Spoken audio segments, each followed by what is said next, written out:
ख्रिस्तामध्ये माझ्या प्रिय भाविकांनो, मनुष्याचा एक नावाजलेला गुणधर्म कोणता असेल तर तो गुणधर्म हा आहे दुःखामध्ये परमेश्वराकडे येणे, दुःखामध्ये परमेश्वराचा हात पकडणे, त्याच्याकडे विनवणी करणे, दुःखामध्ये आपल्या मित्र मैत्रिणींची आठवण करणे, त्यांना सतत कॉल करणे, आणि सुखामध्ये किंवा जेव्हा यश प्राप्ती होते तेव्हा मात्र स्वतःचा विचार करणे, स्वतःच्या स्वप्नामध्ये रंगून जाणे आणि दुसऱ्यांना बाजूला करणे, हा मुख्य तर मनुष्याचा गुणधर्म असतो.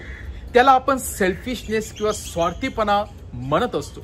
जी व्यक्ती केवळ आणि केवळ दुःखासाठी किंवा दुःख दूर करण्यासाठी दुसऱ्यांचा हात पकडते आणि सुखामध्ये स्वतः एकटीच मजा करत असते, त्या व्यक्तीला आपण स्वार्थी व्यक्ती बनवत असतो.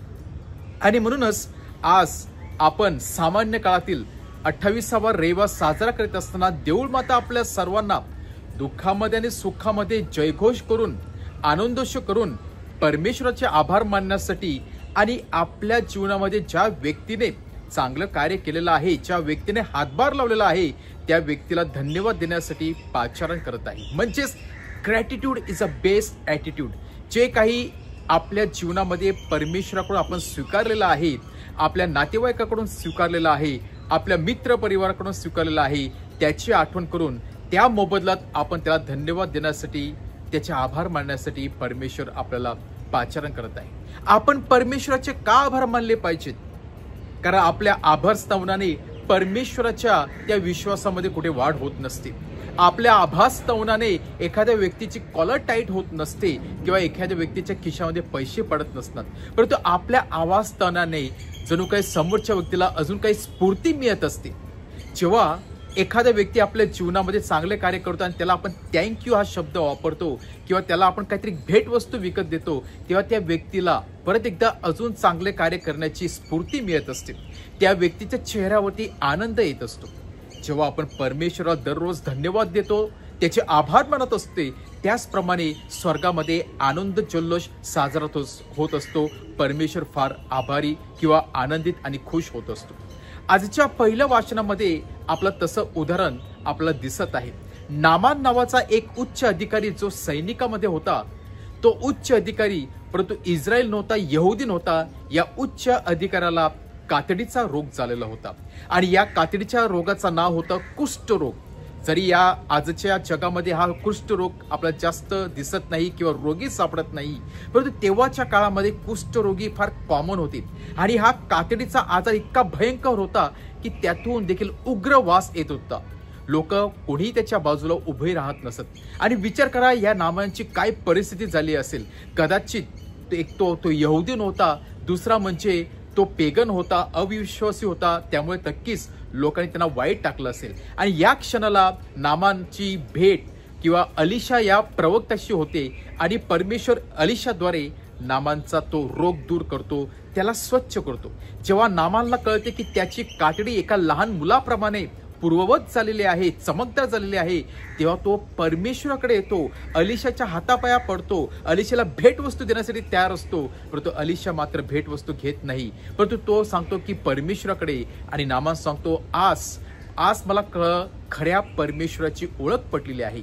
इतके वर्ष मी अविश्वासू होता, मी मूर्तीपूजा करत होता, परंतु आज खरा परमेश्वर तो राजांचा राजा आहे, इस्रायलचा परमेश्वर आहे, जिवंत देव आहे, त्याची मला ओळख पटलेली आहे. हे पहिलं वाचन आपल्याला सांगत आहे की नामान आपल्या पूर्ण अंतःकरणाने परमेश्वराची भरभरून स्तुती गात आहे, आभार मानत आहे आणि अलिशेबेला देखील भेटवस्तू देण्यासाठी तयार आहे. याला बोलतात ग्रॅटिट्यूड. पूर्ण अंतःकरणाने परमेश्वराचे आभार मानले. त्याचप्रमाणे दुसऱ्या वाचनामध्ये संत पॉल स्वतः त्याचा सहकारी तिमोथीला सांगत आहे की दुःख असू द्या, सुख असू द्या, आपण नेहमी परमेश्वराला धन्यवाद दिला पाहिजे, आपण नेहमी परमेश्वराचे आभार मानले पाहिजे. आणि त्यामुळे अलिशा दुसऱ्या वाचनामध्ये संत पॉल खरोखरच तिमोथीचं विश्वास दूर करून त्याला सांगत आहे, आपण परमेश्वराचे आभार मानले पाहिजे. ज्याप्रमाणे आपण हिंदीमध्ये बोलत असतो की अच्छा हुआ बुरा हुआ भगवान को धन्यवाद. दुःखामध्येच नाही, सुखामध्येच नाही, तर दोन्ही प्रहरी, दोन्ही समयी आपण परमेश्वराला उच्च स्थान दिलं पाहिजे. त्याचप्रमाणे आजच्या शुभवर्तमानामध्ये प्रभू येशू ख्रिस्त 10 कुष्ठरोग्यांना चांगलं जीवन देत आहे. 10 कुष्ठरोगांना, त्या कातडीच्या आजारापासून दूर करत आहे. परंतु किती जण परत येत आहे? केवळ एक आणि एक कुष्ठरोगी परमेश्वराची स्तुती गात, आभार गात परत येत आहे. परमेश्वराला वाईट वाटत नाही, पण परमेश्वर कुठेतरी वाटतच असते की 10 जणांनी माझ्याकडून आशीर्वाद घेतला, परंतु एक जण व्यक्ती मात्र नाचत गाजत परत येते. आणि ती व्यक्ती कोण होती? ती व्यक्ती नामांसारखी अविश्वासू होती, यहुदी नव्हती, इस्रायल नव्हती, तरी सुद्धा प्रभू येशू ख्रिस्ताच्या त्या प्रेमाकडे पाहून, त्या परमेश्वराच्या कृत्याकडे पाहून ती भावुक झालेली होती आणि ती आभार करत प्रभू येशू ख्रिस्ताकडे येते. परंतु जे 9 जण होते ते कट्टर इस्रायली लोक होते, ते यहुदी होते, परंतु ते प्रभू येशू ख्रिस्ताकडे येत नाही.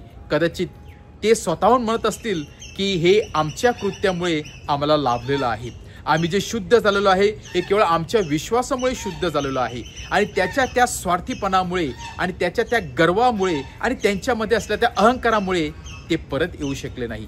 परंतु हा व्यक्ती जो परत प्रभू येशू ख्रिस्ताकडे देवाचे धन्यवाद आभार म्हणत आलेला होता, त्या व्यक्तीमध्ये अहंकार नव्हता, स्वार्थीपणा नव्हता, गर्व नव्हता.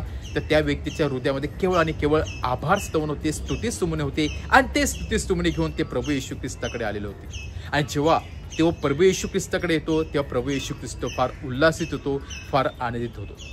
खरोखरच दररोज परमेश्वर आपल्याला नवीन जीवन जगण्याची संधी देत असतो. प्रत्येक दिवस, प्रत्येक क्षण, कपड्यापासून, जेवणापासून, पायाच्या नखापासून ते डोक्याच्या केसापर्यंत परमेश्वर दररोज न चुकता आपली काळजी घेत असतो. परंतु या 24 तासामध्ये आपण परमेश्वराची किती वेळा आठवण करत असतो, हा प्रश्न आपण स्वतःला विचारला पाहिजे. जेव्हा आपण आरशासमोर उभा राहतो तेव्हा आपण स्वतः गर्वाने फुगून जातो की मी किती सुंदर दिसते, मी किती सुंदर दिसतो. आणि मग आपण वेगवेगळ्या प्रकारे कॉस्मेटिक वापरून स्वतःला सुशोभित करण्याचा प्रयत्न करत असतो. परंतु त्या सौंदर्यासाठी आपण परमेश्वराचे कधी आभार मानलेले आहेत का? आपल्याला मिळालेल्या चांगल्या अवयवासाठी आपण परमेश्वराचे कधी ऋण व्यक्त केलेले आहेत का? आपण स्वतःच्या स्वप्नामध्ये आपण रमून जातो, आपण प्रौढ होत असतो, आपण पूर्णपणे गर्वाने फुगून जात असतो आणि आपला देवाचा विसर पडत असतो. आणि म्हणूनच आज देऊळ माता आपल्या सर्वांना सांगत आहे की प्रत्येक क्षणाला जेव्हा जेव्हा आपण आरशासमोर उभे राहतो तेव्हा आपल्या हृदयामध्ये एकच गोष्ट असली पाहिजे, थँक्यू जीसस. हे देवा, आज तू चांगलं शरीर दिल्याबद्दल आणि प्रत्येक सुदृढ अवयव दिल्याबद्दल मी तुझे आभार मानत आहे. ही जेव्हा आपण प्रार्थना करणार तेव्हा नक्कीच परमेश्वराला अजून चांगल्या गोष्टी देण्यासाठी स्फूर्ती मिळणार आहे, परमेश्वराचं मन आनंदित होणार आहे. आजच्या या शुभवर्तमानापासून, पहिल्या वाचनापासून, दुसऱ्या वाचनापासून, या विविध लोकांपासून आपण स्फूर्ती घेऊया की जीवनामध्ये एकही दिवस न जाता आपण परमेश्वराचे सतत आभार मानले पाहिजे.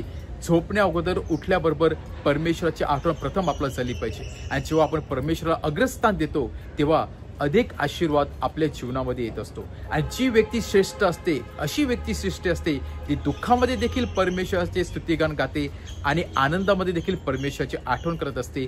ती व्यक्ती खरोखरच भाग्यवान असते आणि त्या व्यक्तीला खरोखरच परमेश्वराचा अनुभव आलेला असतो. आपण देखील आपल्या जीवनामध्ये नेहमी परमेश्वराचे आभार मानूया नामांप्रमाणे. आणि जी एक कुष्ठरोगी परत आली होती त्याचं उदाहरण घेऊन आपण परमेश्वराचे नेहमी ऋणी राहूया. आमेन.